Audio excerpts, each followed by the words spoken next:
Bien, entonces, bueno, ya son las 3:05. Igual, vamos a dar inicio ya a la conferencia para que podamos presentar también a los asistentes. Les agradecemos mucho su asistencia por parte del Comité Permanente de Publicaciones Médicas. Esta actividad fue en colaboración con los comités locales de APEMOACH en Parral, Chihuahua, y de QRO, que es en Quintana Roo. Y les quiero presentar a Ani Herrera, que es de Chihuahua. No sé si quieres decir algo, Ani.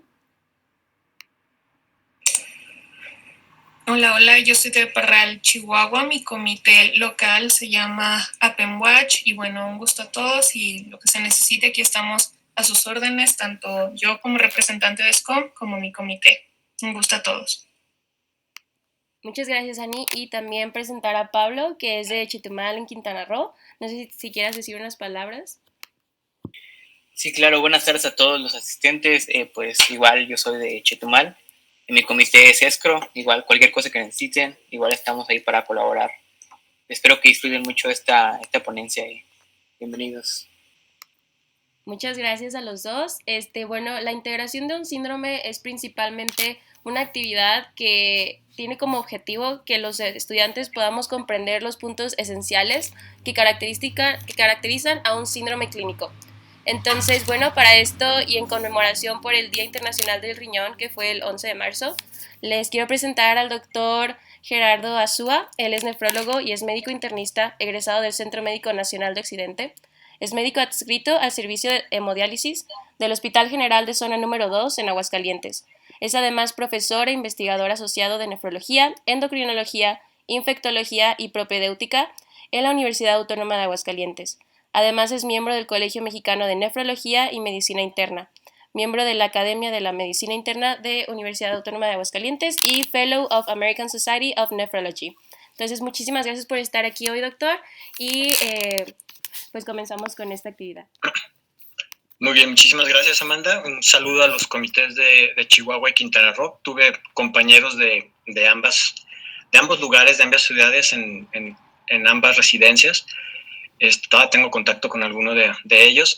Y bueno, parte del ejercicio de esta ponencia es más o menos que ustedes vean que a nivel nefrológico tendremos algunas cuestiones que todavía son muy, muy difíciles de distinguir de patologías, o más que nada que ustedes entiendan que realmente a veces es muy, muy difícil establecer una patología a través solamente de algunos hallazgos clínicos.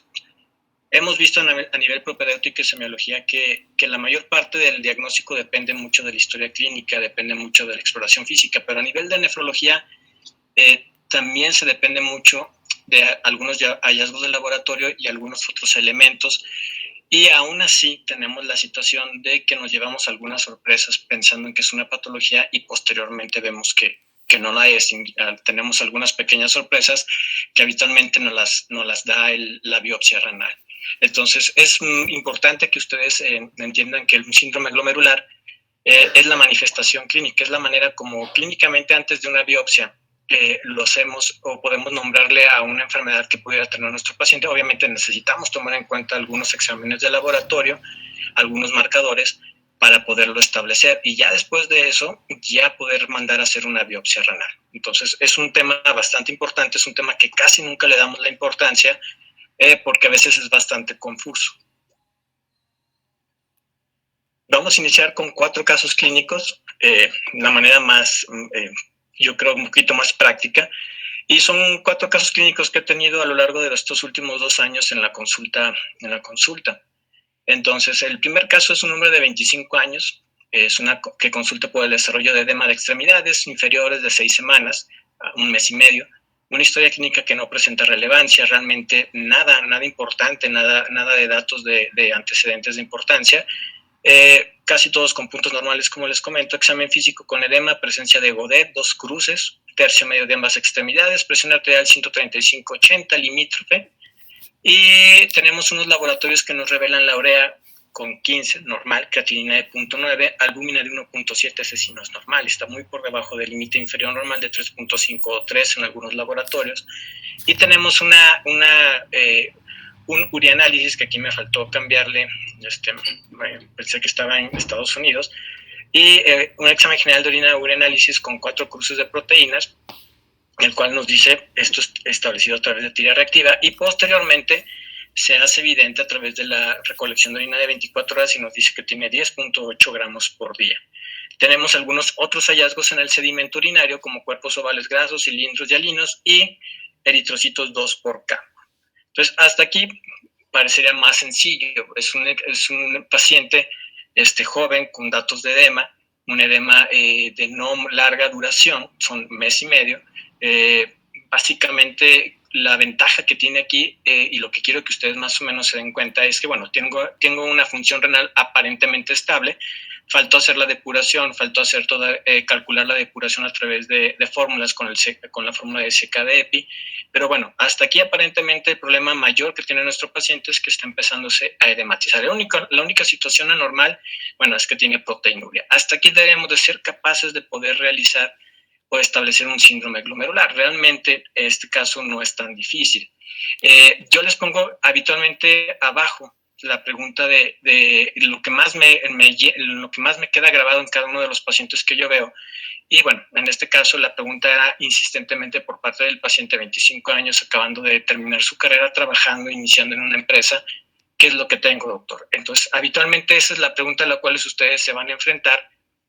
Y en este primer caso, lo más importante también que tienen que llevarse es que realmente vemos algunos de los marcadores nefrológicos importantes. Cuando menos, si yo quiero estudiar una enfermedad renal, tengo que tener urea, creatinina, tengo que tener albúmina sérica, tengo que tener forzosamente mi examen general de orina o urianálisis, la llamada biopsia de los pobres, y tengo que tener posteriormente calcular o establecer la recolección de orina de 24 horas para establecer depuración y proteinuria. Entonces, más o menos vayan ustedes checando, vayan tomando anotaciones sobre qué elementos son importantes al solicitar para poder valorar un paciente que pudiéramos pensar que llegara a tener un padecimiento nefrológico. Dentro del examen físico, pues bueno, la presión arterial y la valoración del edema son súper importantes y son parte del examen físico que se les enseña desde el momento en que están estudiando su carrera como es actualmente.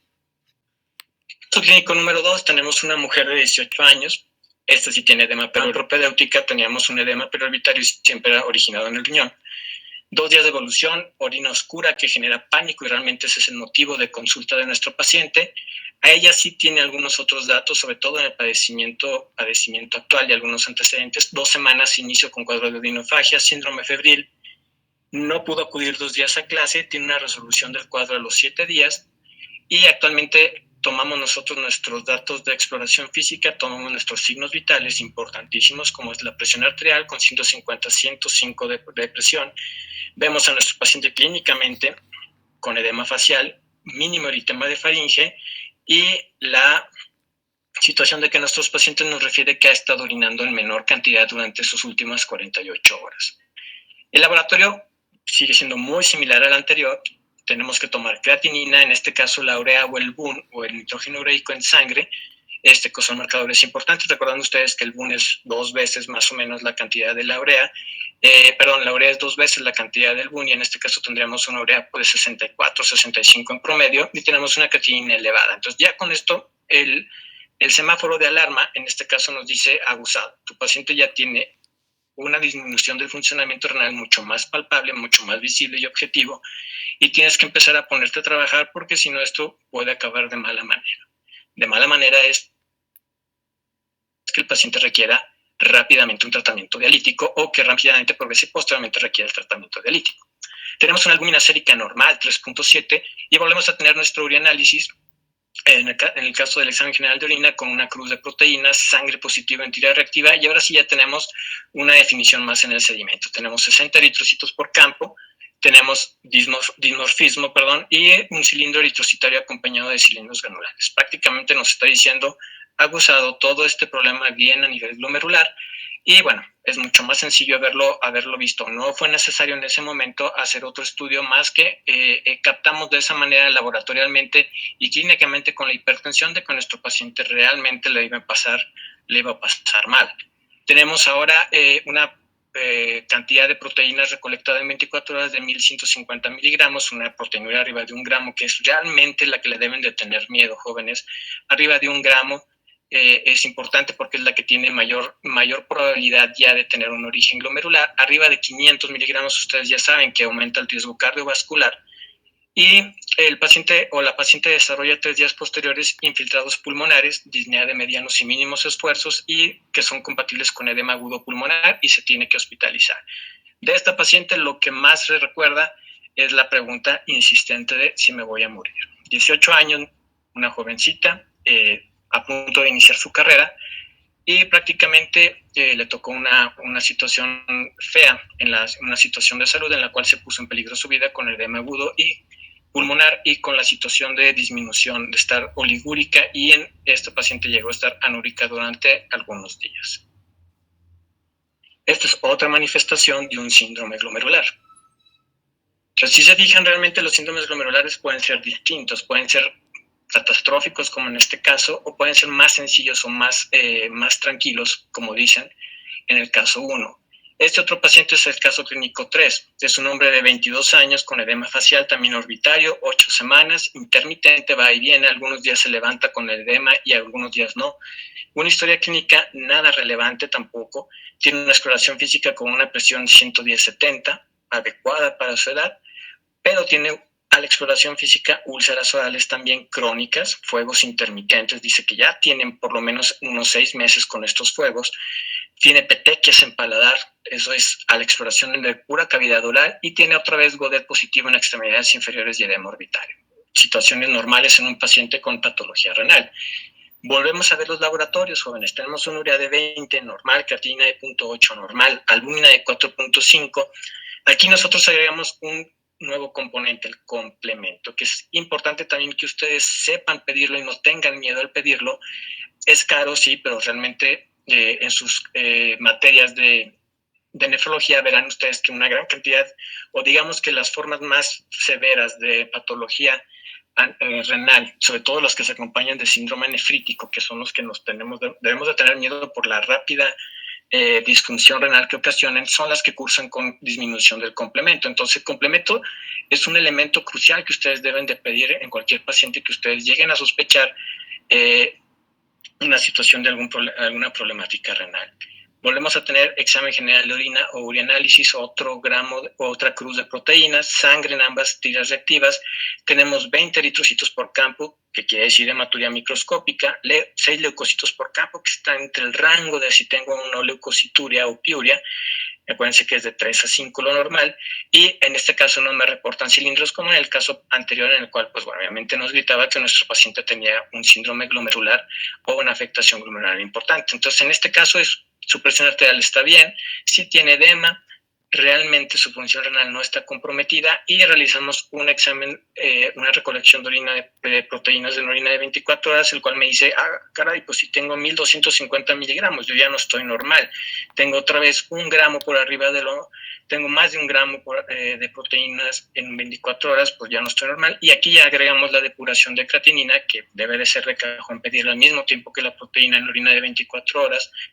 Y aquí me dice que estoy hiperfiltrando, 151 mililitros minuto por metros cuadrados de superficie corporal.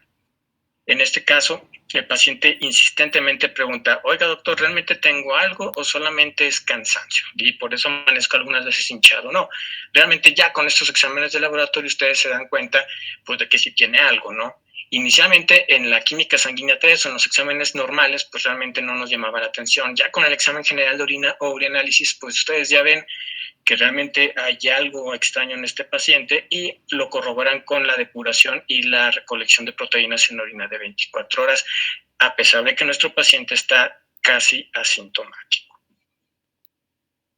Y por último, este caso clínico número 4, en el cual tenemos otro hombre de 26 años, sí con múltiples cirugías estéticas por quemaduras sufridas a los 10 años, se envía por seguimiento de proteinuria de 12 meses por el médico familiar. Es decir, el médico familiar tuvo la capacidad de reconocer que el paciente realmente tenía proteinuria, utilizó el esquema anterior de estar dando seguimiento a un paciente con proteinuria que no era tan importante, y el paciente clínicamente asintomático con una presión arterial, pues ya en este caso en un rango 1 de hipertensión 150-80, que realmente es lo que se le pudiera establecer al médico familiar de realmente de no llevar un adecuado seguimiento en el control de la presión, y que una vez que tienes proteinuria y tienes hipertensión o empiezas a tener grados de descontrol hipertensivo, es normalmente importante que ustedes empiecen a sospechar que algo no anda bien y que realmente esa proteinuria puede tener orígenes mucho más severos de lo que pudieran estar establecidos, de lo que pudieran ustedes pensar.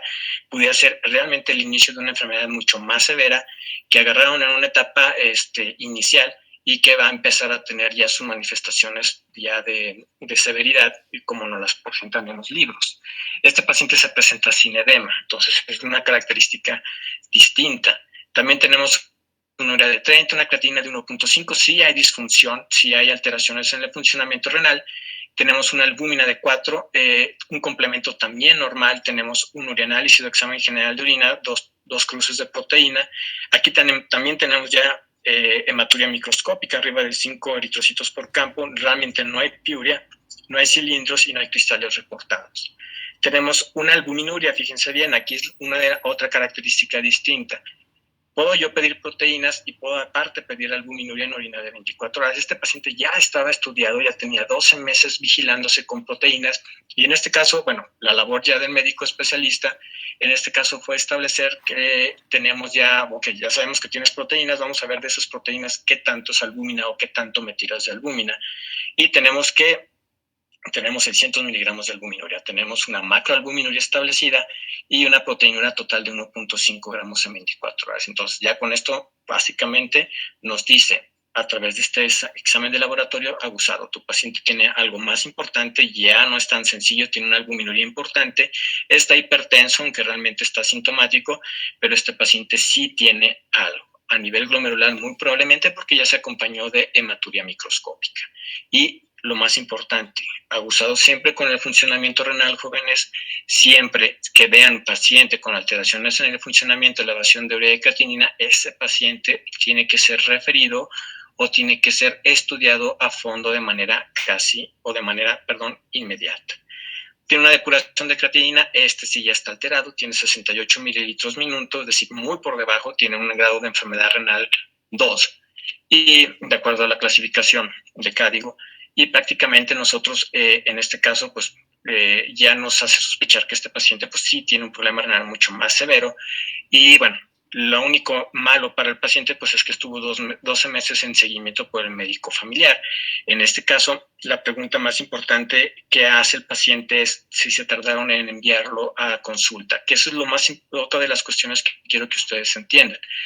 El hecho de que ustedes se queden con algunos pacientes dentro de la atención primaria como médicos generales no es malo. El problema es que ustedes tienen que darles un seguimiento y tienen que estar completamente o deben de conocer completamente las enfermedades, a lo mejor no la manera del tratamiento, porque a lo mejor eso no les corresponde, pero cuando menos es, ok, este paciente tiene proteínas, tengo que establecer cuáles son los criterios de severidad. Ok, ya me elevó la presión, tengo que establecer realmente cómo está el funcionamiento renal y enviarlo o derivarlo de manera correcta y de manera rápida para evitar que el paciente siga perdiendo funcionamiento renal, a pesar de que le he dado un seguimiento y a pesar de que tiene el tratamiento estándar o el tratamiento general para un síndrome nefrótico o un síndrome nefrítico.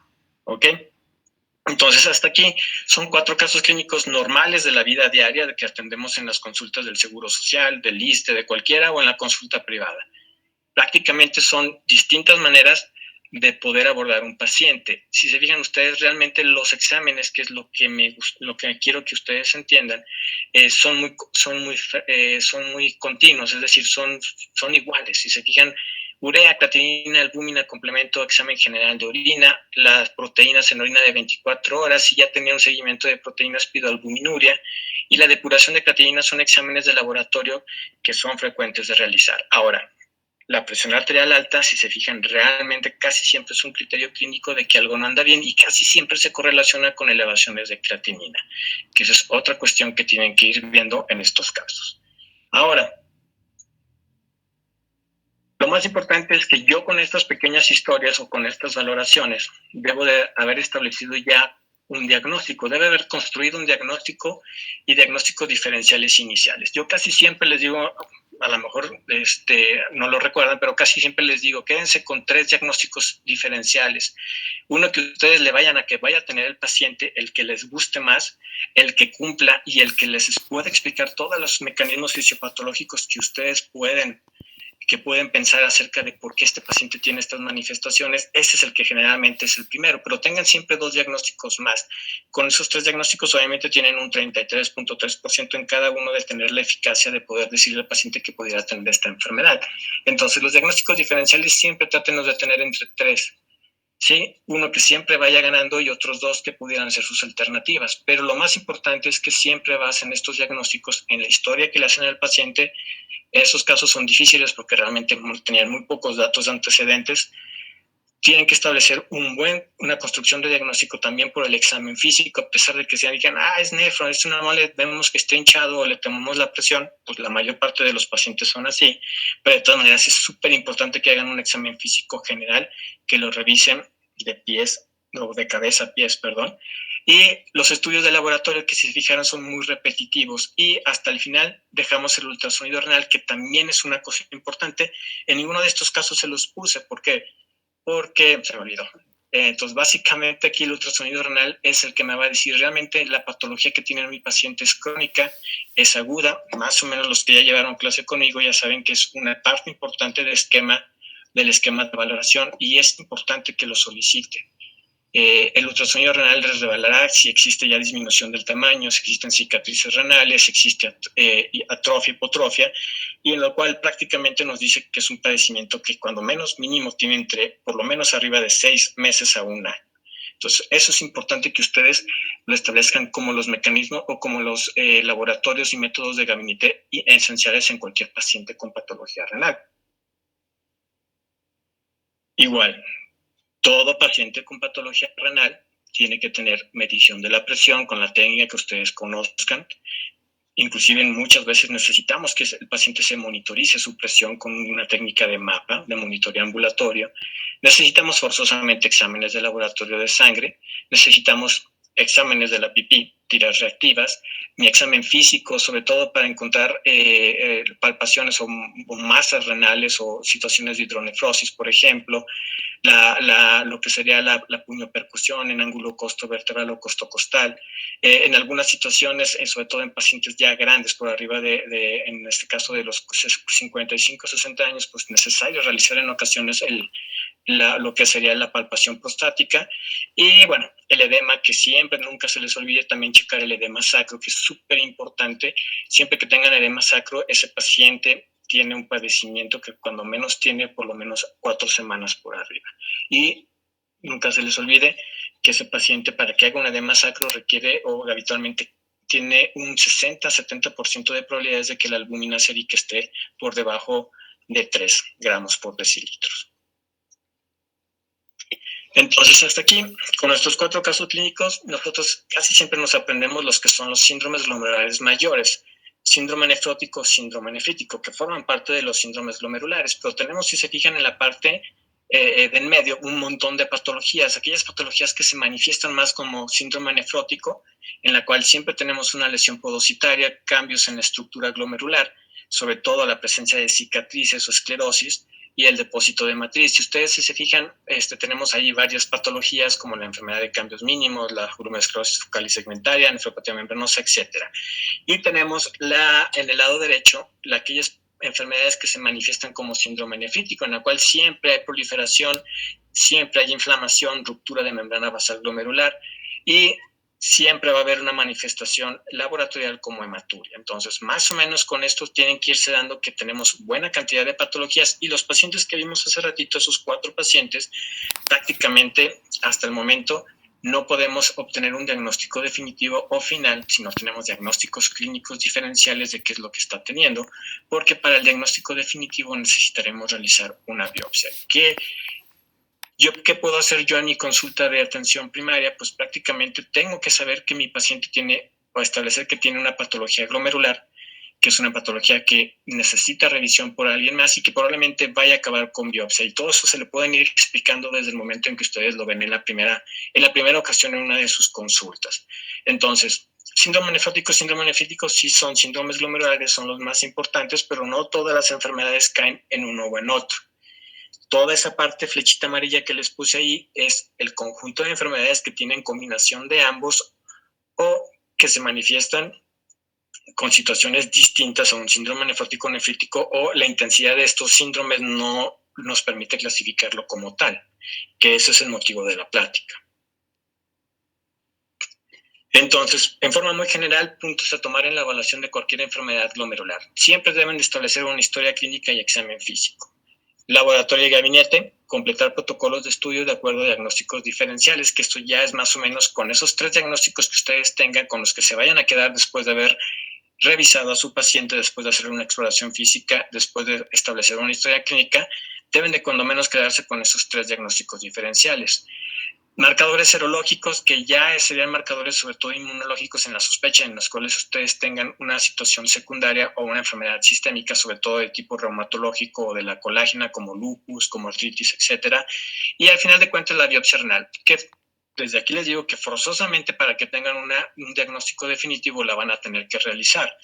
El chiste es que ustedes definan con qué precariedad, con qué rapidez necesitamos realizar la biopsia, y si antes de eso tengo que complementar algunas otras situaciones. Antes de cualquier biopsia renal, mi paciente tiene que estar completamente estudiado, debo de tener mis 3 diagnósticos diferenciales, y uno de esos diagnósticos debe ser el que va ganando con un 70-80% de más probabilidad de que pudiera llegar a tener ese diagnóstico final. La historia clínica y el examen físico son súper importantes. Así de manera muy rápida, jóvenes, las características de enfermedad multisistémica: siempre sospechen de problemas glomerulares si tienen una enfermedad con múltiples manifestaciones, que siempre les habla de una enfermedad multisistémica.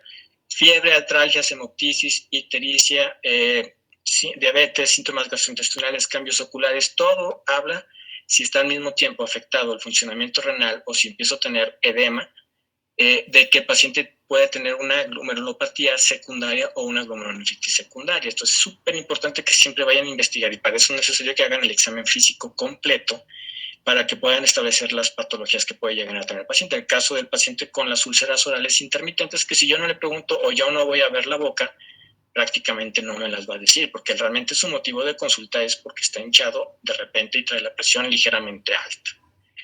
Segundo punto importante, la historia familiar de la enfermedad renal. Oye, ¿tienes algún familiar o antecedente? No, pues que mi abuelita paterna, mi abuelita materna. Todo eso les permite a ustedes ir haciendo el ejercicio de establecer si puedo llegar a tener alguna enfermedad con características genéticas, con alguna herencia autosómica dominante, recesivo, ligado al cromosoma X, mitocondrial o por parte de la mamá, etcétera. Pero eso también es importante que ustedes lo establezcan, que son, aquí lo que trato de hacer es que los puntos, ustedes chequen los puntos más importantes de lo que realmente me puede dar la historia clínica y el examen físico. Y el examen físico, pues son síntomas y signos. Pues en este caso estamos hablando de síndromes o integración de un síndrome. Es muy repetitivo. Acuérdense que nefro, el edema, la hipertensión, la pérdida o ganancia de peso por el edema, cambios de coloración en orina, prurito, náusea, diarrea, oliguria, poliuria, disnea, son manifestaciones propias de cualquier padecimiento nefrológico, son repetitivos. Prácticamente la fisiopatología de cada uno de ellos es es fácil de entender una vez que se les haya explicado. Y lo único malo para esto es que, como todas las enfermedades se manifiestan igual, eso es lo que hace un poquitito más el reto de que puedan establecer cuál pudiera ser el síndrome glomerular que predomina en el paciente. Medicamentos es otro grupo importante porque hay muchas patologías renales secundarias a medicamentos, y otras cuestiones sería el peso al nacer, las biopsias renales previas, sobre todo el peso al nacer por la disminución de la masa glomerular al momento de nacer, o algún problema que haya habido en el nacimiento que nos habla de que el paciente tiene menor cantidad de nefronas, y por lo tanto si adquiere alguna enfermedad va a ser mucho más fácil que pueda tener una disminución rápida de su funcionamiento renal. Y por último, laboratorio y gabinete. Historia clínica, examen físico, laboratorio y gabinete. Mínimo necesito que ustedes aprendan a utilizar estos exámenes y que los aprendan a pedir. Examen general de orina, siempre por arriba de todos los demás. Creatinina, establecer el funcionamiento renal y establecer a través de crear o establecer el funcionamiento renal a través de calcular la fórmula de SK-DEPI, utilizar la fórmula de SK-DEPI. Citometría hemática siempre es completa. Nivel sérico de complemento, aunque no encuentre alguna patología realmente, refiriéndome a patología reumatológica, realmente sí es conveniente en ocasiones que ustedes la pidan, porque les digo, en algunos casos, como veremos en uno de los casos que les presenté, realmente te llevas algunas sorpresas que el examen físico y los laboratorios iniciales no podían haberte establecido la situación de que encontraras ese resultado ya en una biopsia renal. Marcadores séricos siempre importantes, nunca se les olvide pedir electrolitos completos, en este caso séricos, sodio, potasio, calcio, fósforo, albúmina, proteínas totales, relación albúmina, globulina, ácido úrico. El ácido úrico, recuerden ustedes que también es un tóxico, es un elemento que es tóxico tanto para el riñón como para el organismo, y realmente forma parte de las toxinas que se elevan al momento que tengo disminución del funcionamiento renal. Bilirrubinas, fosfatasa alcalina, la fosfatasa alcalina entendiéndola como un marcador en este caso, como ustedes ya saben, de patología biliar, pero también entendida también como un marcador de remodelación ósea, aunque sea la fosfatasa normal que pedimos, que después, una vez que encuentren elevada y descarten cualquier patología biliar o hepática, es cuando dicen, caray, ¿por qué está elevada la fosfatasa? Y es cuando tienen que sospechar de algún problema que empiece a ocurrir a nivel de la remodelación ósea. Y recuerden que la enfermedad renal también genera problemas a nivel óseo por la acidosis metabólica crónica. Un perfil de colesterol y triglicéridos para establecer el riesgo cardiovascular, que ustedes ya saben desde ahorita que es un alto riesgo cardiovascular o muy, muy alto, como dicen las guías. Entonces, todo eso es importantísimo que lo pidan de una vez en el paciente que tengan alta sospecha. En el caso del diabético, pues la hemoglobina glucosilada y el ultrasonido renal. En negrito les marqué cuáles son los exámenes más importantes. En negrito también en la diapositiva anterior marqué cuáles son los datos más importantes que tienen que ir a buscar. Esto es para que hagan un poquitito más dinámica su consulta y sobre todo su examen físico. Recuerden más o menos que un examen físico general ante un paciente que está asintomático realmente les debe de llevar entre 5, 7 o 10 minutos como máximo, pero revisen su paciente, aunque sean las partes más importantes, para que si hay algún dato clínico que complemente, que ustedes hayan encontrado, básicamente les sirva como un marcador para poder establecer un diagnóstico diferencial. Entonces, en estas primeras diapositivas, prácticamente es lo que hacemos nosotros en la consulta, es el examen clínico, es realmente lo que podemos nosotros establecer a través de interrogar, revisar a nuestro paciente y solicitarle laboratorios. Posteriormente, casi siempre ustedes verán en sus clases de nefro que terminamos haciendo una biopsia, que puede ser una biopsia por aguja, por técnica percutánea, como en el lado izquierdo, o una biopsia abierta, que es muy, muy raro que lo hagamos actualmente. Y bueno, hasta ahí obtendríamos un diagnóstico definitivo, un diagnóstico histopatológico, ¿sí? Pero bueno, muchas veces nuestro paciente también tiene que saber que nuestro paciente probablemente inicialmente no tenga los medios económicos para realizarla, o en el caso de las situaciones institucionales, pues a lo mejor en ese tiempo no hay manera de realizarle ningún tipo de biopsia en la institución por falta de presupuesto, y nuestro paciente cuando menos ya tiene que haber recibido una valoración en la cual yo tenga ya los puntos más importantes que necesito cuidarle a mi paciente, como función renal, disminuir la proteinuria a través de medicamentos, mientras tengo una serie de diagnósticos iniciales construidos en los cuales pudiera yo estar pensando en las patologías que pudiera tener a pesar de todavía no tener una biopsia, y que posteriormente la pudiera ya obtener de forma secuencial o de forma posterior. ¿Sí? Esa es la importancia de que ustedes se queden con el diagnóstico clínico a través de que hayan establecido la presencia de un síndrome glomerular. Lo que vemos en la biopsia, pues estas cositas rojas, esos glomérulos, en ese churrito de 3 a 5 milímetros, y que bueno, ya es territorio del nefropatólogo que pueda llegar a estudiar y nos puede establecer las múltiples tinciones que llevan una biopsia, tinciones para microscopía de luz, microscopía, en este caso inmunofluorescencia, y la microscopía electrónica en caso de ser necesario. ¿Qué es lo que ve el nefropatólogo? Ve el glomérulo, que ustedes ya saben, las células más importantes que la conforman, desde las células endoteliales, las células mesangiales, las epiteliales viscerales, parietales, que realmente es lo que vemos, y los cambios que puedan ocurrir. Las lobulaciones normales, como en este caso se ve, y bueno, el grosor de la membrana basal tubular y la membrana basal glomerular, que deben ser muy, muy similares. Entonces, nosotros tenemos múltiples patologías. Nuestros 4 primeros casos deberán de tener o deberán su patología o su causa etiológica, y hablando parte de lo que es la secuencia de enfermedad, del estudio de cuadro de enfermedad, la etiología puede caer en estos 2, primaria o secundaria, ¿sí? Aquí solamente tuvimos un caso en el cual tenía manifestaciones sistémicas en múltiples sistemas, ese de las mucosas orales, esas úlceras crónicas intermitentes, esas artralgias de repente, pues es el que tiene características de enfermedad multisistémica y casi siempre cae en una glomerulopatía secundaria o una enfermedad que está generando la afectación glomerular y que genera manifestaciones en otros sistemas, en el caso de la nefritis lúpica, por ejemplo. Mientras que los demás pacientes, pues son siempre asintomáticos. El principal problema es el edema. Si se toma la presión, pues sí, nos dice que tiene la presión alta, pero realmente no hay una manifestación clínica de molestia. Entonces, casi siempre esos pacientes son los que van a caer en una glomerulopatía primaria, en la cual tenemos estas listas enormes en las cuales es necesario forzosamente que ustedes hagan la biopsia renal. Pero antes de eso, si el paciente no tiene los medios de realizarse una biopsia, si mi hospital no tiene los medios de realizarse una biopsia, tengo que establecer la severidad del síndrome glomerular y establecer el síndrome glomerular que tiene mi paciente para saber a lo que me voy a enfrentar y probablemente guiar el tratamiento que le puedo ir dando mientras obtengo el beneficio de tener ya un diagnóstico definitivo.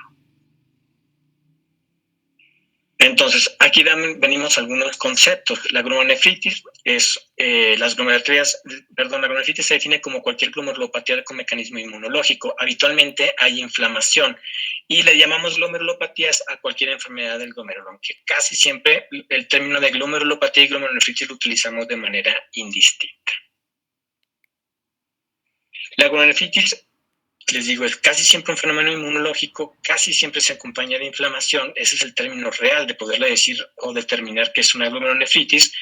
Y casi todas las glomerulonefritis se caracterizan por lo que hemos estado viendo de cuadros clínicos habituales: edema, hematuria, cambios a nivel de la orina con cilindros eritrocitarios y la hipertensión. Hipertensión, edema, hematuria y cilindros eritrocitarios y proteinuria, que faltaría aquí, son los elementos más importantes que tienen que buscar en los exámenes de laboratorio.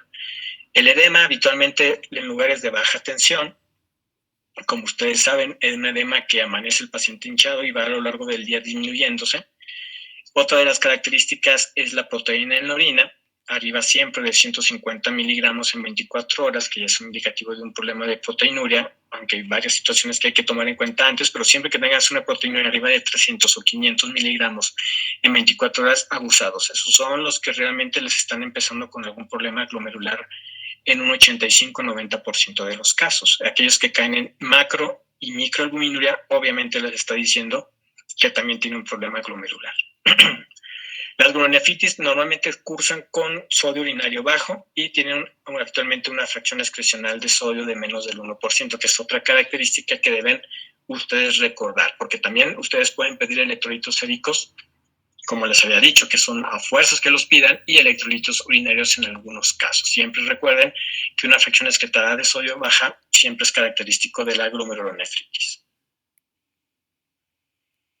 Entonces, llegamos al punto más importante de la plática, después de 40 y tantos minutos.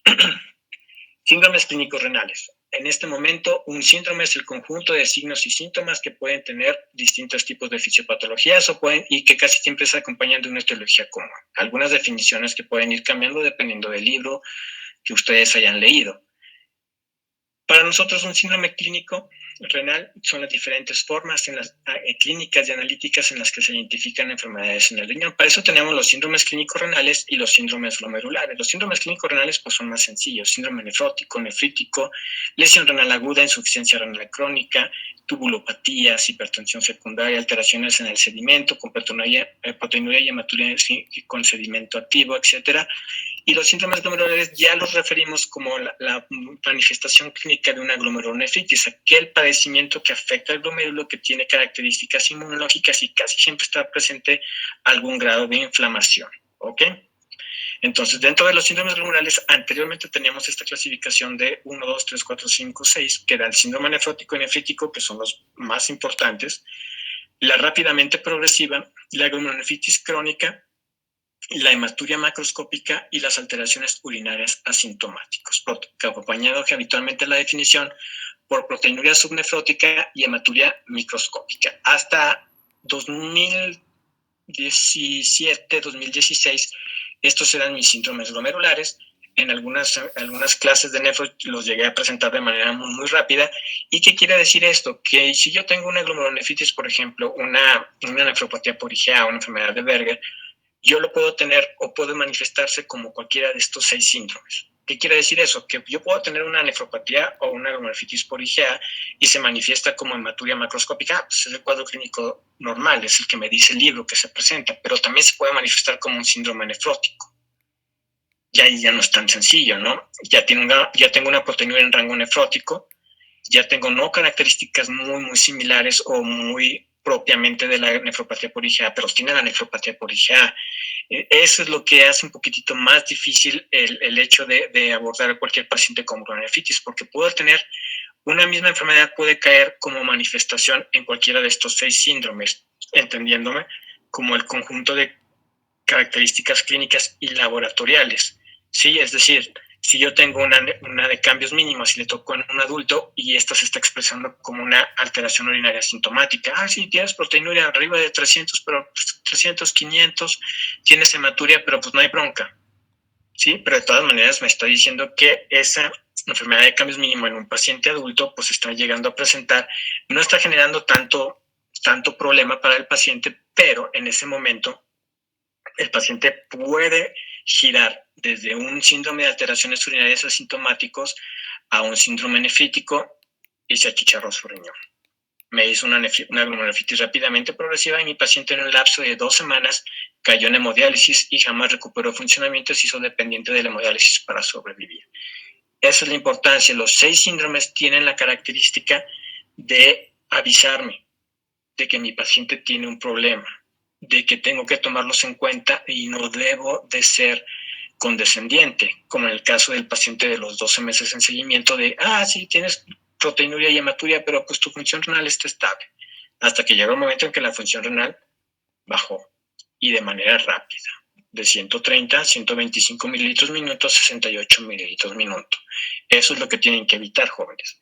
Por eso, clínicamente, deben de haber establecido dentro de la construcción de su diagnóstico diferencial qué síndrome glomerular tiene mi paciente. Puede tener 1, puede tener 2. Esa es la otra cuestión que nunca nos dicen. ¿Hay pacientes que pueden tener 2 síndromes glomerulares? Sí. Y cuando habitualmente tienen 2, normalmente la patología casi siempre es secundaria. Entonces, mi síndrome glomerular o síndrome clínico es una combinación de signos y síntomas en la presentación clínica. Los síndromes glomerulares siempre me van a establecer la presencia de una afectación por glomerulonefritis. Para esto, llegamos a una de las principales diapositivas de la plática. Tengo un síndrome nefrótico siempre y cuando tenga alteraciones en el podocito o tenga cosas que se hayan acumulado dentro del espacio subepitelial, por debajo de los podocitos. Tengo hematuria siempre y cuando tenga afectación de las células mesangiales, principalmente, o en el espacio mesangial. Y tengo un síndrome nefrítico cuando tenga cosas que se hayan acumulado en el espacio subendotelial, por debajo de las células endoteliales de los capilares glomerulares, y que se hayan depositado en el mesangio. Entonces, con esta base fisiopatológica, yo sé que si mi paciente se presenta con hematuria, se presenta con proteinuria subnefrótica o proteinuria nefrótica, pues prácticamente es porque tengo muchas cosas alteradas. Si tengo proteinuria nefrótica es porque casi todo el glomérulo está afectado tanto a nivel podocitario como a nivel subepitelial. Si tengo muy poquita, pues porque tengo muy poquita cantidad de glomérulo afectado, pero siempre en estos 2 sitios. Y si tengo un síndrome nefrítico con mucha alteración del funcionamiento renal desde el principio, significa que tengo mucha alteración o muchos elementos dentro del espacio subendotelial o mesangial. Si tengo mucha hematuria, significa que algo le está pasando al espacio mesangial y va a tener problemas más adelante porque las células mesangiales solamente reaccionan generando mayor matriz mesangial y generando esclerosis. Entonces, al final de cuentas, va a terminar teniendo disminución del funcionamiento renal posteriormente. Entonces, con esto ustedes tienen que darse cuenta que a pesar de que tenga alteraciones urinarias asintomáticas, hematuria y proteinuria subnefrótica sin disminución del funcionamiento renal, realmente me está diciendo que sí se está llevando a cabo un problema de inflamación o un problema inmunológico a nivel glomerular, le tengo que dar seguimiento y tengo que estar al pendiente. Y me tengo que quedar con la situación de siempre establecer un diagnóstico definitivo para poderle brindar pronóstico a ese paciente. El diagnóstico definitivo es lo que les había comentado, forzosamente necesito realizarle la biopsia renal. Pero ya sabiendo que yo pude clasificar a mi paciente como una alteración urinaria normal o un síndrome de alteraciones urinarias, en el cual la mayor parte de los médicos se quedarían con solamente el seguimiento, y ahora sé que realmente me está llevando, es un síndrome glomerular que me está avisando que el paciente va a tener o puede desencadenar o puede progresar un problema más importante en algún tiempo estimado. ¿Cuánto es el tiempo estimado? En 6 meses a 12 meses. Síndrome nefrótico, pues básicamente lo que ustedes han visto a lo largo de su carrera, múltiples componentes, que es un síndrome, múltiples componentes que tienen que ver con características clínicas, características laboratoriales, en este caso también con la inmunosupresión, hipercoagulabilidad y la hipertensión en 42.5%. Aquí solamente, los múltiples elementos que causan el síndrome nefrótico, no nos vamos a detener en esto porque realmente si no la plática se ampliaría bastante. Y recordar que el síndrome nefrótico se denomina bioquímico cuando aparece, hasta que aparecen los edemas. Realmente el edema es lo que nos da el síndrome nefrótico clínico o completo, y las características bioquímicas pueden estar presentes sin edema, y eso es una característica para sospechar de un problema secundario. Pues casi siempre lo que yo les digo es una glomerulosclerosis focal y secundaria de características secundarias por disminución del número de nefronas, por ejemplo. Y nunca se les olvide que cualquier síndrome nefrótico tiene la probabilidad de estar hipertenso en un 42.5% de los casos. Cuando tengo hipertensión, tengo hematuria, es un síndrome nefrótico impuro, y casi siempre ustedes recordarán que siempre yo lo establezco de esta manera, siempre cuando tenga proteinuria en rango nefrótico arriba de 3.5 gramos. Pero bueno, lo más importante que quiero es que se lleven a su casa ahorita es que forzosamente para que tenga un síndrome nefrótico necesito o tengo que tener una lesión de las células epiteliales con la clásica definición histológica de una fusión podocitaria.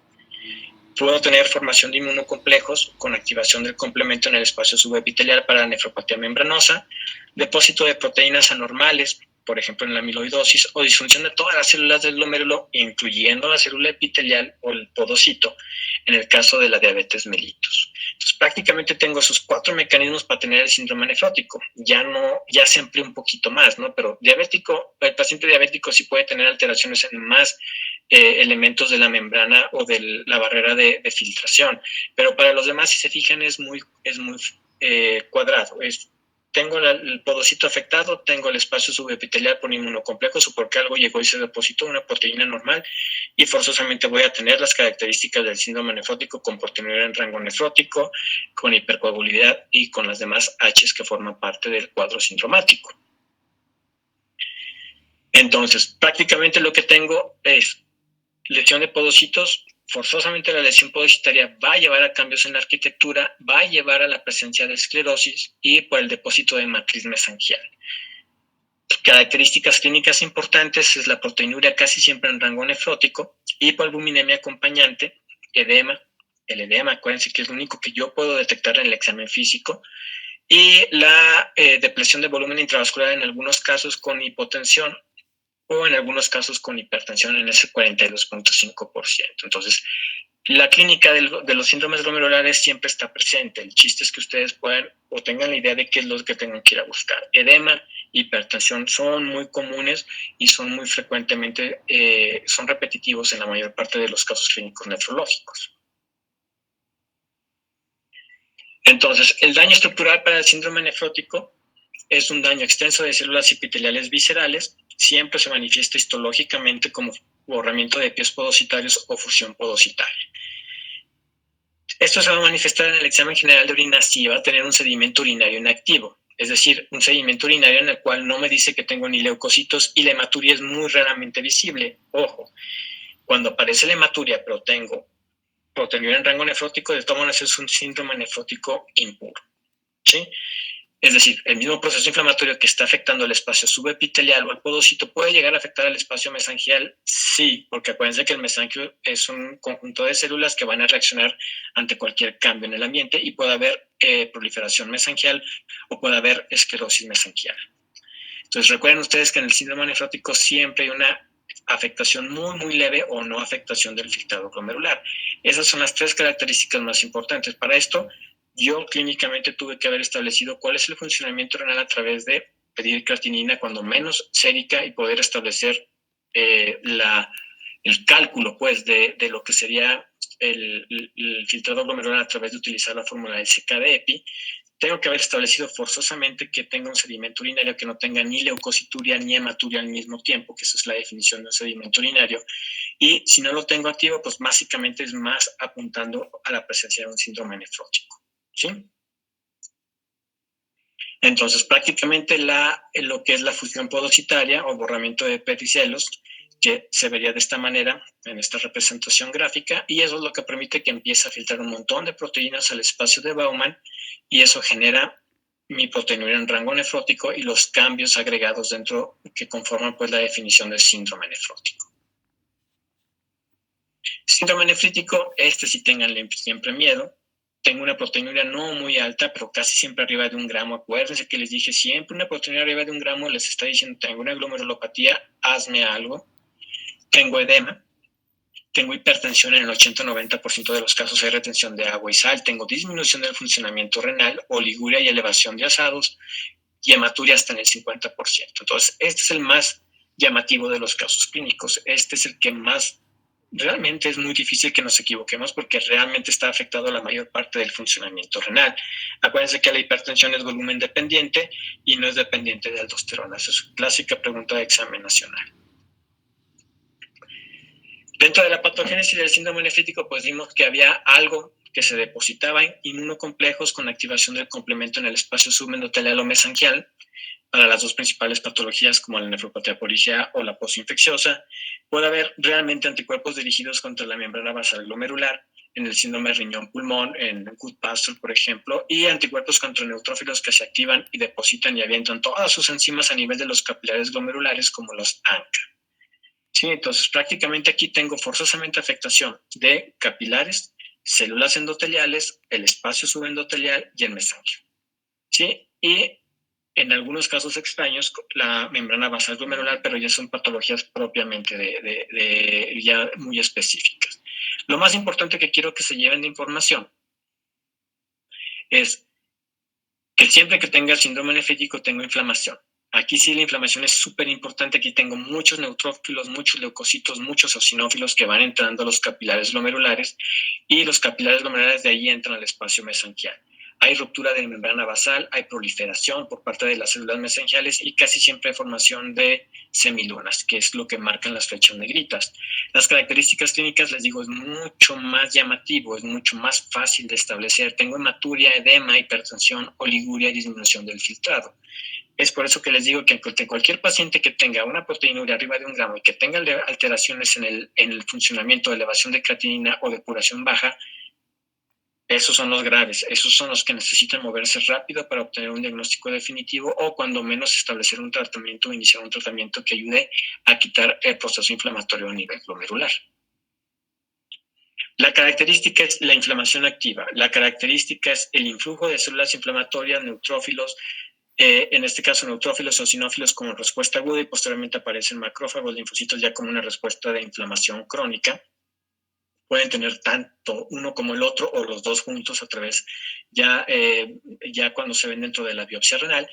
Y la afectación subendotelial del endotelio glomerular principalmente y del espacio mesangial son los elementos más importantes. Siempre sedimento activo, siempre hay piuria o leucocituria con más de 5 leucocitos por campo en el sedimento urinario, más de 5 eritrocitos por campo, que es hematuria microscópica, siempre son características de un síndrome nefrítico. Y la disminución del filtrado glomerular sería el elemento más importante que nos dice abusados. Esto sí es una urgencia. Volvemos a la misma imagen, entonces, múltiples patologías que se pueden manifestar como una mezcla tanto del síndrome nefrítico y nefrótico. Esos son los síndromes glomerulares. Si se fijan ahí, los que tienen tanto hematuria y proteinuria, pues ya tenemos las membranoproliferativas o esas enfermedades membranoproliferativas o mesangiocapilar, que son las glomerulonefritis mesangiocapilares, perdón.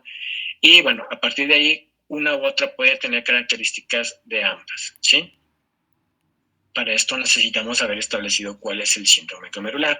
Lupus eritematoso hasta arriba y la nefropatía por IgA, si se fijan, también son esas tres características, esos síndrome nefrótico-nefrítico que en algunos libros ya viejos o antaños lo podíamos establecer.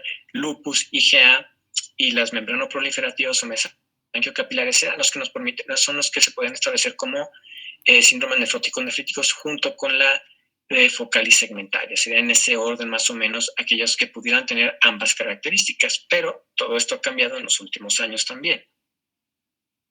Actualmente tenemos, lo que les decía, teníamos 6 síndromes glomerulares. Cada una de las patologías primarias, como podemos ver en ese cuadrito, se manifestaban o tenían mayor cantidad de manifestaciones de cada uno de los síndromes. Así, por ejemplo, el síndrome nefrótico era el que mayormente se manifestaba para cualquier tipo de enfermedad. El síndrome nefrítico, pues principalmente para la membrana proliferativa, como les había dicho, las extracapilares, etcétera. Y realmente era a través de establecer cuál era el síndrome que principalmente se manifestaba en la enfermedad, de la manera de clínica de poder determinar cuál pudiera llegar a ser la glomerulonefritis primaria.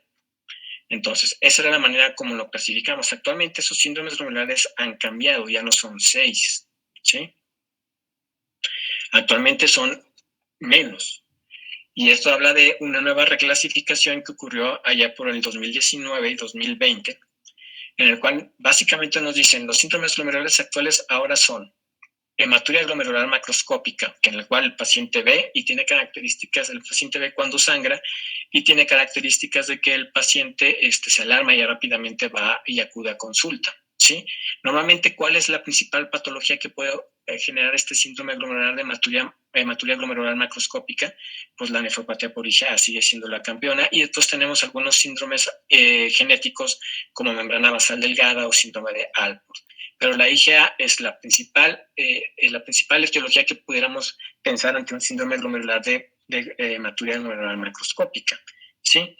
El siguiente siguen siendo las anormalidades asintomáticas del sedimento urinario, en el cual se clasifica en 3. La hematuria glomerular microscópica, en el cual solamente tengo hematuria más de 5 eritrocitos por campo en el sedimento, en el cual sigo sospechando de la nefropatía por IgA. Tengo la proteinuria acompañado de esta hematuria microscópica con proteinuria no nefrótica entre 150 y 3.5 gramos, pues sigo sospechando de la nefropatía por IgA o de la focalis segmentaria.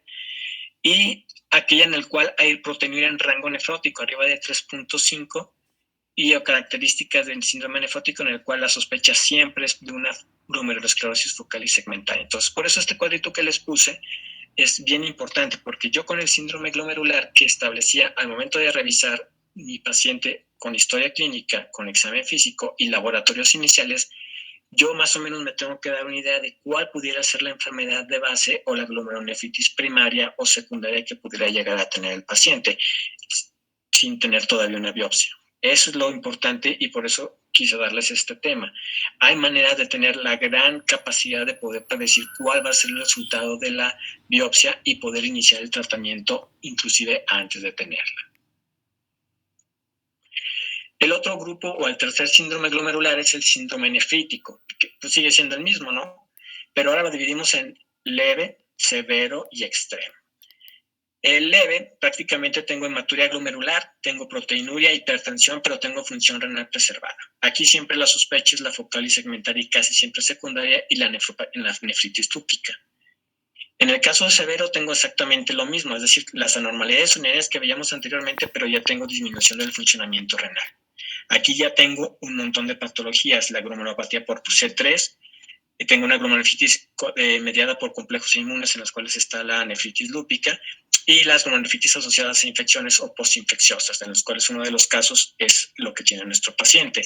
Y el extremo, que quitaron la rápidamente progresiva como un síndrome glomerular para meterlo dentro del síndrome nefrítico, porque realmente lo que se manifiesta, la rápidamente progresiva o la nefritis rápidamente progresiva, era un síndrome nefrítico.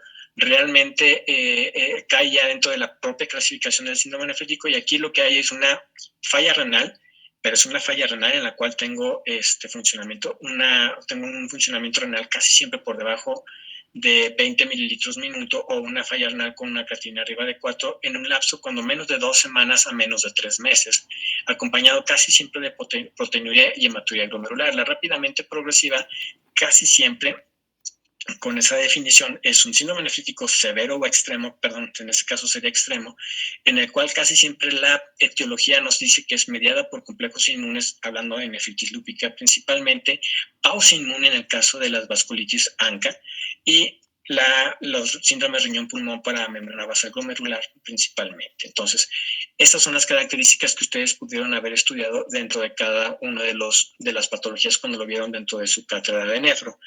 Actualmente es más fácil que nosotros nos digamos, clínicamente mi paciente tiene un síndrome nefrítico leve, severo y extremo. No le puedo hacer biopsia porque no tiene varo o no tiene manera económica de hacérsela y no tiene ningún tipo de trámite o de situación institucional. Ok, ¿cuáles son mis principales etiologías? Esta y esta. ¿Necesito empezar un tratamiento? Sí, mientras vemos la manera o la posibilidad de que el paciente sí pueda realizar la biopsia para poder establecer ya el diagnóstico definitivo histopatológico. Entonces, síndrome nefrítico, actualmente con estos cambios, es la manera más adecuada de estar nombrando a estos pacientes. Y caemos en los últimos dos síndromes glomerulares. Síndrome nefrótico, que sigue siendo igual, la misma definición, edema, lipiduria, albúmina menor de 3.5, proteinuria arriba de 3.5, y seguimos teniendo las mismas patologías. En este caso, estas mismas glomerulopatías o glomerulonefritis primarias, cambios mínimos, nefropatía membranosa, focal y segmentaria primaria como principales causas, y hasta abajo viene una secundaria, que es la nefritis lúpica. Y la glomerulonefritis crónica anteriormente, actualmente conocida como enfermedad renal crónica y anteriormente como bronquitis crónica, eso es la que nos habla de un problema de disminución del funcionamiento crónico, ya con datos clínicos de una enfermedad renal crónica como alteraciones en el fósforo, anemia y la disminución del filtrado en un lapso mayor de 3 meses. Prácticamente estos pacientes uno los hace una biopsia, pues ya tiene datos de fibrosis, que es la característica principal, y prácticamente lo que veremos como etiología sería la focal y segmentaria secundaria, la nefropatía diabética y las gamapatías monoclonales como el riñón de mieloma, por ejemplo. Entonces, estos nuevos 5 síndromes glomerulares son los que más se van a emplear en los próximos 5 a 6 años. Es la manera clínica como ustedes pueden establecer el diagnóstico del paciente, obviamente sabiendo que hay una etiología detrás de este síndrome glomerular, y con este pequeño cuadro pues es las que más frecuentemente o con mayor frecuencia forman parte de esa etiología. Así por lo tanto, la manera adecuada de haber establecido los diagnósticos de nuestros pacientes de los primeros 4 casos clínicos sería la siguiente. ¿Cuál es mi diagnóstico, doctor? 25 años, creatinina y urea realmente normales. Tengo hipoalbuminemia, tengo 4 cruces de proteína y tengo 10.8 gramos de proteínas en la orina de 24 horas. Tengo edema y tengo una presión arterial aparentemente conservada. Le tocó ser del 48%, del 48%, del cual no tienen hipertensión. ¿Cuál es mi diagnóstico? ¿Qué síndrome glomerular tiene mi paciente? En este caso, mi paciente tiene un síndrome glomerular compuesto por un síndrome nefrótico. ¿Sí? Eso es lo que yo clínicamente voy a hacer o voy a anotar voy a poner en mi nota, y voy a tratar de referir al paciente a búsqueda con algún médico de segundo nivel, pues, en donde le puedan realizar la biopsia, en donde le puedan establecer un diagnóstico ya definitivo. Pero cuando menos yo ya sé que tiene síndrome nefrótico, yo con eso sé cuál es el tratamiento general del síndrome nefrótico y se lo empiezo a dar desde el momento en que yo ya le hice el diagnóstico. De la misma manera, yo tengo 3 diagnósticos diferenciales etiológicos. Puede tener una focal y segmentaria primaria, puede tener una de cambios mínimos, puede tener una membranosa, ¿ok? Y yo ya más o menos me estoy adelantando al resultado de la biopsia. En este caso, este paciente resultó con una nefropatía membranosa, tanto con la microscopía de luz como la inmunofluorescencia marcándome IgGs dentro de toda la membrana basal, engrosándola y estableciendo una nefropatía membranosa primaria por la edad, en el cual requiere un tratamiento ya específico para esa enfermedad.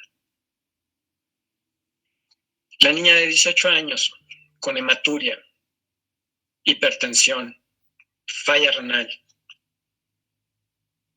en este caso con una proteinuria en rango subnefrótico por arriba de 1 gramo, ¿sí? Que cayó en oliguria y edema agudo pulmonar. Pues prácticamente mi síndrome glomerular sería un síndrome nefrítico. Ahora, tiene disminución del funcionamiento renal, inclusive eso fue la principal complicación de ella. Tiene un síndrome nefrítico severo. Un síndrome nefrítico extremo también hubiera querido o quedado dentro de las características. Pues sí, nada más que el síndrome nefrítico extremo, una característica es que esos aparecen así inmediatamente. Realmente el cuadro hubiera sido del edema agudo pulmonar desde el principio con los bajos volúmenes urinarios. Este fue progresivo, por eso lo pudimos establecer como un síndrome nefrítico severo, pero si ustedes me pusieran en un examen que yo les aplicara uno o el otro, el extremo o el severo se las pondría bien, ¿sí? Porque es manifestaciones de severidad de un síndrome nefrítico. ¿Qué tuvo? Una posinfecciosa. ¿Sí? En este caso, múltiple proliferación, proceso inflamatorio, tapa los capilares glomerulares, no hay manera de generar filtración, en este caso de urea y creatinina, y la creatinina y la urea se elevan a nivel sanguíneo porque no hay manera de pasarlos a nivel del espacio de Bowman, y aparte el espacio de Bowman está tapizado de células. Esa es la característica principal de esos pacientes. Ahora, ¿por qué una niña y no un niño? Bueno, todas estas enfermedades, estos síndromes glomerulares, sí nos dicen los libros que pueden manifestarse más en los niños, pero recuérdense que en la vida real realmente se pueden manifestar en cualquier tipo de pacientes.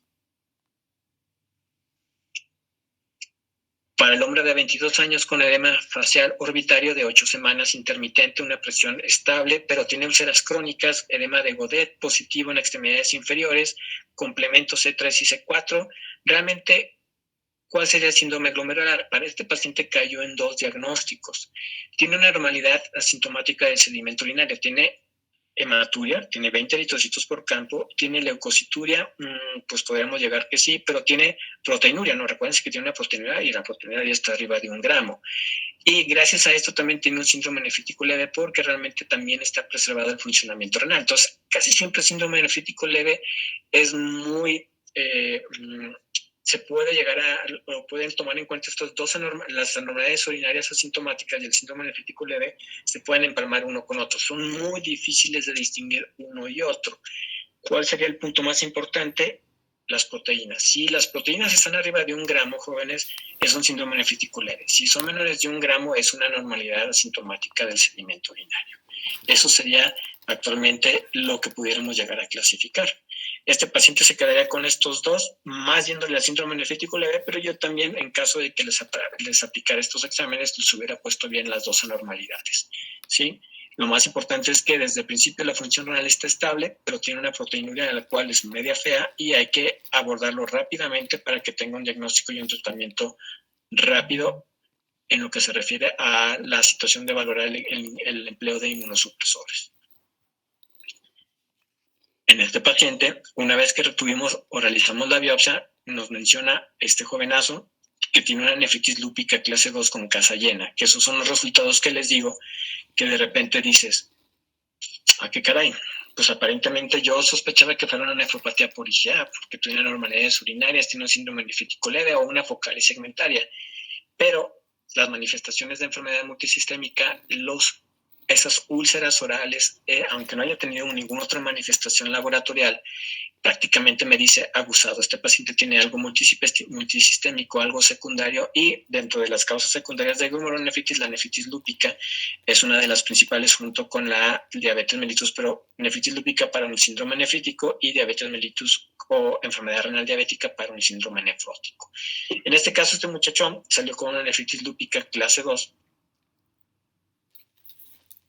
mal pronóstico por ser hombre, ser joven, sí, pero ahí la lleva. Normalmente ahora ya su creatinina está en 1, llegó a subir a 1.6 de manera rápida, pero se le tuvo que iniciar tratamiento con ácido micofenólico o micofenolato de mofetilo, prednisona, y aparentemente después durante el seguimiento, durante la realización de la biopsia, es cuando empezó con artritis, con artralgias, fiebres, y ya empezó a tener ya situaciones de criterios clínicos de ya más de un lupus, a pesar de que el complemento siguió siendo normal.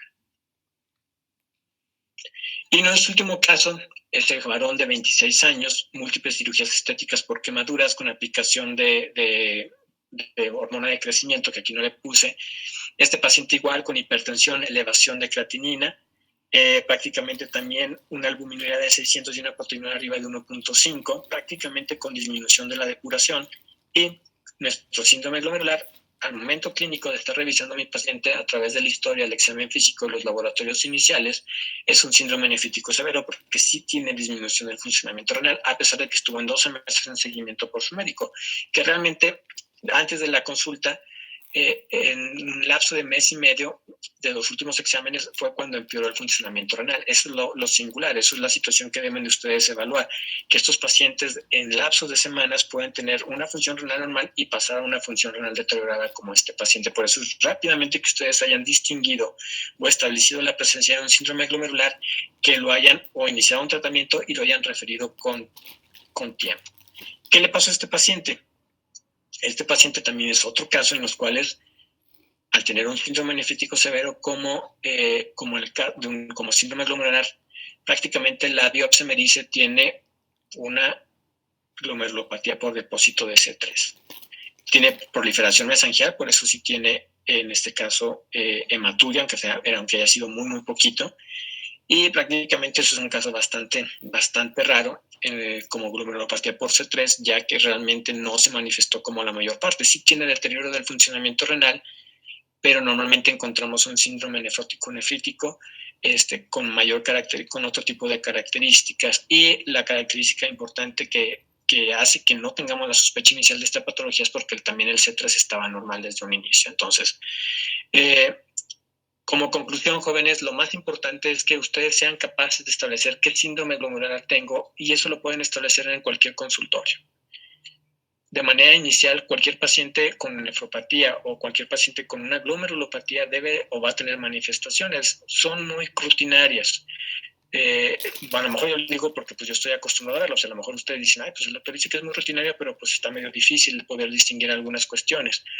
Lo más importante es que recuerden que un síndrome glomerular es el conjunto de cambios clínicos, obviamente antecedentes con la historia clínica, cambios clínicos que yo puedo llegar a ver, sobre todo consistentes en edema, hipertensión, principalmente como elementos que yo puedo establecer de cambios en la exploración física y laboratoriales. Esto es uno de los síndromes completos. ¿Por qué? Porque tengo que tener 3 criterios: en antecedentes de la historia clínica, en examen físico y en laboratorio, para poder complementar o establecer qué síndrome glomerular tiene mi paciente, ¿sí?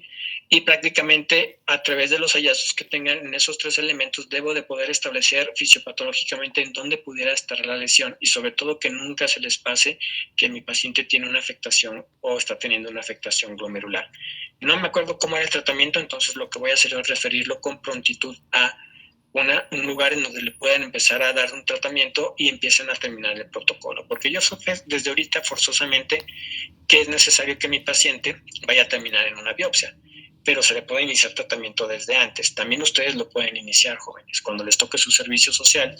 Si todavía hay servicio social por esas fechas, prácticamente ustedes serán capaces de iniciar algún tratamiento, ¿sí?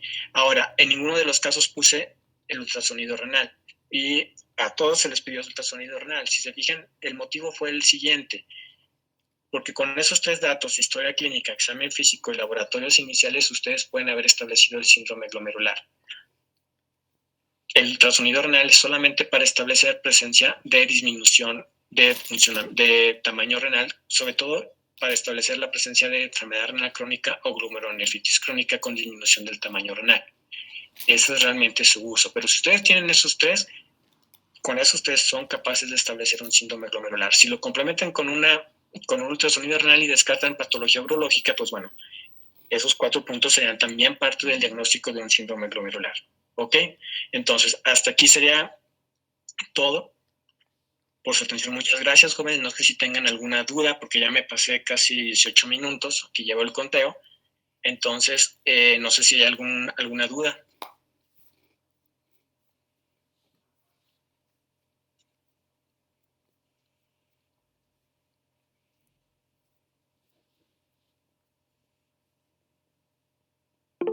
O ya los puse a dormir.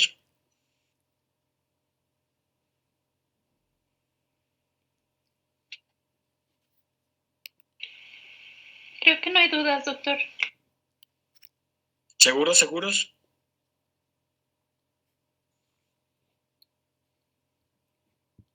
Bueno, si no hay dudas, entonces, jóvenes, realmente es una presentación nueva.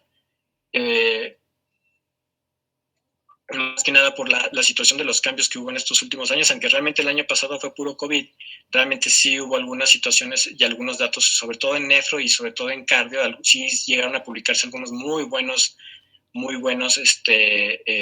reportes y estudios, sobre todo con los medicamentos, sobre todo del control diabético que tienen acción a nivel renal. Pero realmente esto lo espero que haya sido un poquitito más práctico. Yo sé que es medio algo de flojera para hacer las 3 de la tarde. Espero que sí se haya quedado grabado. Y más que nada, sobre todo que tengan ustedes la certidumbre y la capacidad de poder establecer los síndromes glomerulares, aunque no vayan a terminar viendo ustedes o estableciendo la necesidad de la biopsia. Clínicamente se puede establecer el síndrome glomerular y pueden iniciar un tratamiento. Es lo que más me interesa, que ustedes se lleven la información a su casa. Muchas gracias, doctor. Creo que hay una pregunta en el chat. Pregunta Glenda Barnett. Dice, buenas tardes, yo tengo una pregunta. Un paciente con cálculos renales, si no se cuida, ¿puede generar en 1 o 2 años algún síndrome? En este caso, la situación de los cálculos renales genera inflamación. Si se quedan dentro de a nivel renal, pues a nivel calicial, sí llega a generar un grado de inflamación y afectaciones de los túbulos colectores y del intersticio. Sí puede llegar en este caso a dar un síndrome o una nefritis intersticial crónica, que bueno, ustedes ya saben que son parecidos, pero tienen ciertas diferencias para establecer o diferenciarse de un síndrome glomerular. Más que nada aquí lo que generaría sería una nefritis intersticial crónica, que también, si ustedes me preguntan, pues realmente cómo lo diferencio de una enfermedad renal crónica, pues está en chino. Sí, pero aquí la situación del antecedente de los cálculos o de la litiasis renal es la que te determina el tipo de patología.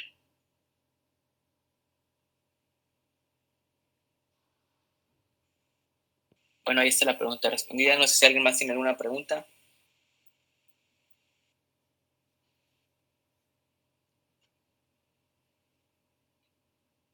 Pues creo que no. Bueno, pues muchas gracias, doctor, por la ponencia. La verdad es que estuvo muy interesante, estuvo muy completa, ¿no? Y pues yo creo que eso es todo. Si alguien más no tiene algún comentario. Muchas gracias a Amanda, a Annie, a Pemuach, a Saem por esta colaboración. Les vamos a hacer llegar por medio del chat un cuestionario para que pues apliquen los conocimientos y para que posteriormente les entreguemos una constancia de haber participado en esta conferencia. De nuevo reitero, muchas gracias, doctor, y muchas gracias a nombre del Comité Permanente de Publicaciones Médicas. Me despido, esto fue todo y que tengan buena tarde a todos. Muy bien, muchas gracias, jóvenes. Hasta luego. Nos seguimos viendo ahí en la universidad, y para los compañeros de Chihuahua y de Quintana Roo, pues alguna vez esperemos que nos podamos conocer en persona.